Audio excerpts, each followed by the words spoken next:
warahmatullahi wabarakatuh. Teman-teman sekalian, si kampung Bungase, para silajara. Pertama-tama tentunya saya ucapkan terima kasih atas dukungan. Ini belum jadi calon ketua ya, masih dukungan Pak. Jadi terima kasih atas dukungan Bapak dan Ibu sekalian. Sebenarnya ini adalah sesuatu yang tugasnya berat sekali. Jadi untuk menjadi calon ketua di Permas ini, saya melihat dinamika yang tadinya luar biasa Pak. Dinamikanya luar biasa. Dan itu mencerminkan bahwa memang orang saya memang orang pintar-pintar semua. Gitu. Orang pintar-pintar semua orang selayar itu. Dan terbukti kenapa begitu banyak orang-orang kita yang bisa jadi jenderal, bisa jadi pejabat, bisa jadi anggota DPR, karena memang orang pintar. Tapi itu kita pintar kalau kita di luar selayar Pak, seperti itu. Seperti itu kira-kira. Jadi teman-teman yang ada di Papua itu luar biasa. Teman-teman sekalian, kalau tadi disampaikan bahwa apa visi misi saya sebenarnya melihat dinamika tadi itu, yang utama sebenarnya yang harus kita buat itu adalah persatuan. Bagaimana kita mewujudkan persatuan masyarakat selayar yang solid, yang harmonis, kemudian yang berdaya saing, dan juga tentunya bagaimana Permas ini bisa menjadi wadah pemersatu dalam mempererat silaturahmi. Jadi yang paling penting silaturahminya Pak, antara satu dengan yang lain. Kemudian bagaimana juga kita Permas nanti bisa melestarikan nilai-nilai budaya selayar. Yang nilai budaya kita seperti sepakat tahu, sekali. Dan juga yang utama juga adalah bagaimana kita nanti ke depannya dapat meningkatkan kesejahteraan anggota kita, masyarakat selayar. Itu yang penting saya kira. Bagaimana kesejahteraan anggota kita itu bisa meningkat. Untuk mencapai visi itu tentunya yang paling utama kita lakukan adalah membina persatuan. Yang utama. Bagaimana kita memperkuat persatuan, kebersamaan dan juga rasa kekeluargaan. Jadi jangan sampai ada sesuatu yang kira-kira berada dalam organisasi kita ini yang merasa tidak berkeluarga. Kita keluarga besar itu Pak, keluarga besar Kabupaten Selayar. Kita keluarga besar tanpa melihat asalnya dari mana. Saya dari Batang Mata, ada dari Onto, ada dari macam-macam lah kampung kita masing-masing. Tapi jangan dilihat itu Pak. Kita adalah keluarga besar orang Selayar seperti itu. Nah, itu yang pertama, membina persatuan. Yang kedua, untuk mencapai visi misi tentunya yang paling penting adalah komunikasi yang efektif. Jadi kalau tadi misalnya bagaimana kita menjalin komunikasi antara satu dengan yang lain. Inti daripada organisasi itu adalah komunikasi Pak. Membina komunikasi. Oleh karena itu tadi begitu banyak rekomendasi yang salah satunya adalah bagaimana kita membangun IT misalnya atau membangun komunikasi dengan sistem digitalisasi. Itu penting sekali buat kita semua.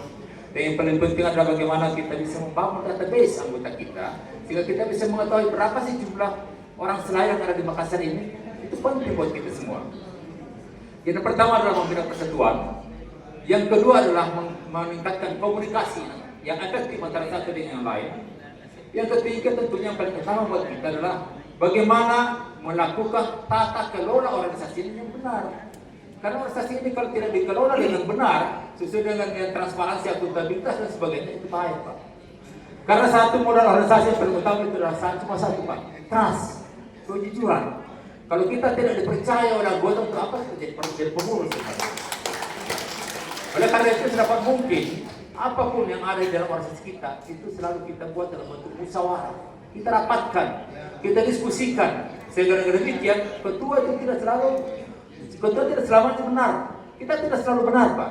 Mungkin kita perlu pendapat-pendapat teman-teman yang lain, pengurus yang lain, termasuk setiap anggota dari DPC dan DPD untuk memberikan masukan. Supaya apa? Komunikasi, tata kelola itu bisa berjalan dengan baik. Itu penting buat kita semua, tata kelola. Dan yang tentunya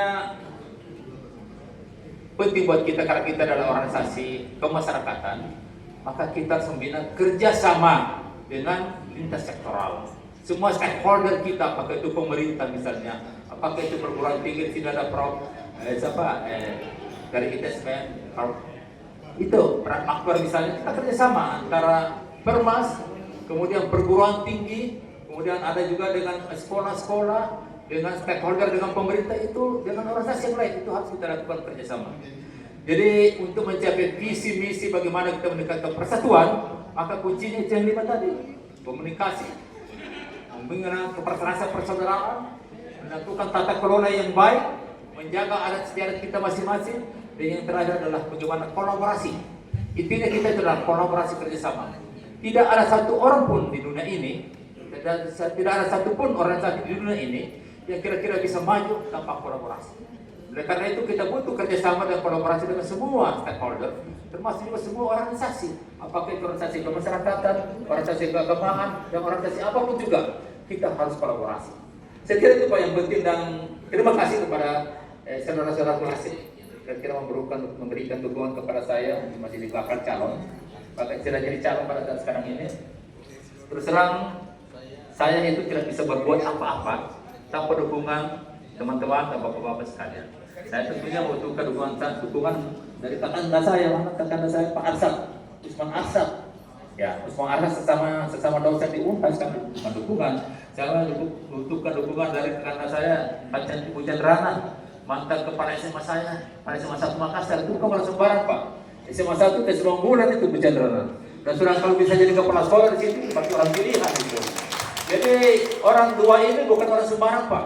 Pak Usman Arsad itu sudah jadi pengurus Permas dari awal berdirinya Permas sampai sekarang. Jadi yang paling banyak mengetahui tentang gimana seluk-beluk Permas itu adalah beliau. Oleh karena itu, kalau saya nanti dipilih jadi ketua umum, maka saya minta kepada Ibu Chandrana dan Ibu Pak Usman Arsad untuk mendampingi saya.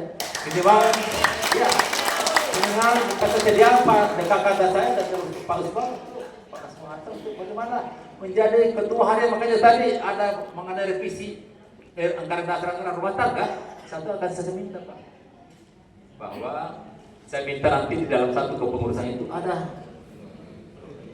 status atau ada bagian dari kepengurusan itu ada sebagai ketua harian.